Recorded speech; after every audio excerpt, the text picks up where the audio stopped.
आपण पाहत आहात सत्यदर्शन। संपलेली काँग्रेस आणि उरलेली राष्ट्रवादी, तानाजी सावंतांनी उडवली खिल्ली। सोलापुरात महायुतीच्या मेळाव्यात राज्याचे आरोग्यमंत्री तानाजी सावंत यांनीही उपस्थिती लावली। यावेळी आपल्या भाषणात त्यांनी आगामी लोकसभा निवडणुकीत महाराष्ट्रातून 45 खासदार ऐवजी सर्वच्या सर्व 48 खासदार निवडून देण्याची भाषा केली। यावेळी त्यांनी राज्यांमध्ये उभाटा गट नाहीच, संपलेली काँग्रेस आणि उर्वरित राष्ट्रवादी असे म्हणत खिल्ली उडवली। पहा तो व्हिडिओ।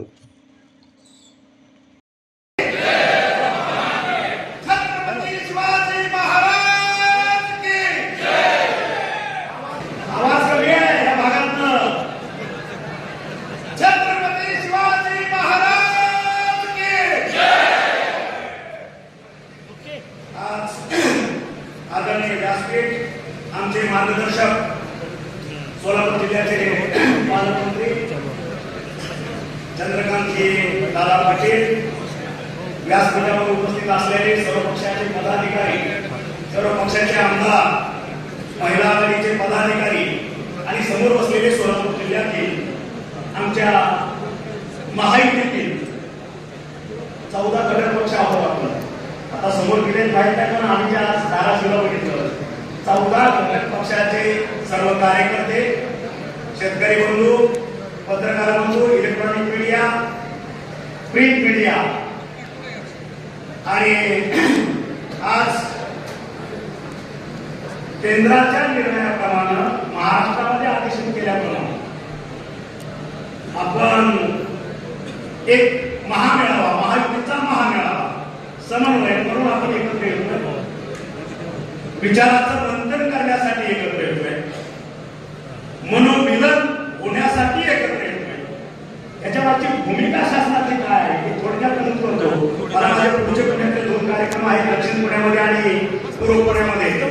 त्याच्यासाठी आमच्या या कार्यक्रमाचे अध्यक्ष आपले पालकमंत्री चंद्रकांत दादा पाटील यांची मान्यता घेऊन त्यांच्या संमतीने मी सांगितले की 2 शब्द मी बोलून मी पुढं मार्गदर्शन करतो।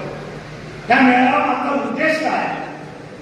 कारण तुम्ही बघितलं असेल 2019 ला असेल आपण सर्व लोकसभेच्या माध्यमातून एकमेकाच्या विरोधात ठाकलेलो होतो। 14 घटक पक्षाच्या बाबतीत मी बोलतोय, विधानसभेच्या माध्यमातून आपण एकमेकाच्या विरोधात ठाकलेलो होतो आणि हे सगळं करत असताना आज एकाच नेतृत्वाखाली, म्हणजे आज मी असं म्हणेन भारताचे पंतप्रधान नरेंद्र भाई मोदी हे भारतापुरतं नेतृत्व आज मर्यादित राहिलेलं नाही, विश्व नेतृत्व म्हणलं तरी मला वाटतं वावगं ठरणार नाही। आणि त्या एका व्यक्तीच्या साठी आज संपूर्ण महाराष्ट्र जो वर्षानुवर्ष आपण एकमेकाची डोकी फोडत होतो, त्या एका विचाराने प्रभावित होतो आपण आज सर्वजण एका व्यासपीठावर येतोय आणि हा महामेळावा या ठिकाणी आपण त्याचं आयोजन केलेलं आहे। म्हणजे महाराष्ट्र हा संपूर्ण देशाला एक मार्गदर्शक ठरतो, पुरोगामी महाराष्ट्र आहे, जे महाराष्ट्रात घडतं ते संपूर्ण भारतभर घडत असतं। आणि म्हणून एवढी टोकाची भूमिका घेणारे आपापल्या विचारधारा गेले 50 वर्ष आपापल्या पद्धतीने चालत आहे, आज एका विचारानं प्रेरित होऊन आज एक व्यासपीठावर आलो, आपले वैयक्तिक आणि सर्व मतभेद भेटून नातीत घालून फक्त एकच विचारानं, फक्त नरेंद्र भाई मोदी आणि नरेंद्र भाई मोदी।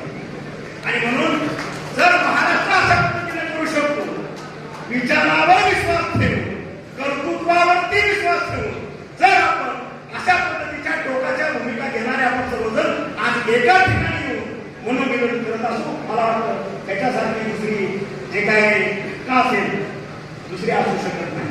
आणि हाच संदेश जो महाराष्ट्राला आहे तो संपूर्ण भारतामध्ये जाणारा असा शकला नाही, कारण महाराष्ट्रात अजून असे कित्येक नेते, साधू संत ज्यांनी दिशा संपूर्ण जगाला दिली, संपूर्ण भारताला दिली आहे। त्याच्यामुळे हा विचार आपण एकत्र करून आज एकच नेतृत्व आपण मान्य केलेला आहे। येत्या लोकसभेला विचारांचा जर सोडून उठवायचा असेल फक्त नरेंद्र भाई मोदी, आणि त्यांनी तुम्ही बघितलं असेल 2014चं विचारांचं सोडून केले आपल्याला सुरुवात केला, मला पंतप्रधान म्हणू नका, मी तुमचा सेवक आहे, सेवक पंतप्रधान इथून सुरुवात केली।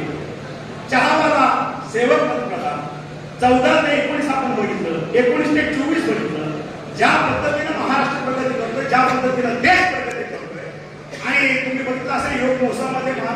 पंतप्रधान महोदयांनी सांगितलं की आपली अर्थव्यवस्था गेल्या 10 वर्षामध्ये जागतिक लेवलमध्ये पहिल्या 5 मध्ये आहे आणि आता नवीन स्वप्न घेऊन जातोय. पुढच्या 2024 ते 2029 मध्ये आपली अर्थव्यवस्था पहिल्या 2 ते 3 मध्ये असेल. म्हणजे 5 ट्रिलियन इकॉनॉमी करायचं हे स्वप्न माननीय नरेंद्रभाई मोदींनी आपल्याला दिलेलं आहे.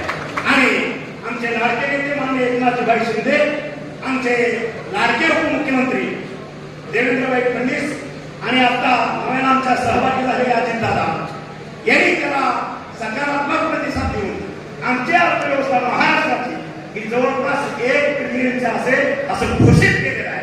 आणि जर 1 ट्रिलियनची अर्थव्यवस्था करायची असेल तर आपल्या सर्वांचं त्या दिशेने पाऊल पडणं हे गरजेचं आहे. आणि म्हणून सत्यदर्शन न्यूजला लाईक करा, शेअर करा, सबस्क्राईब करा.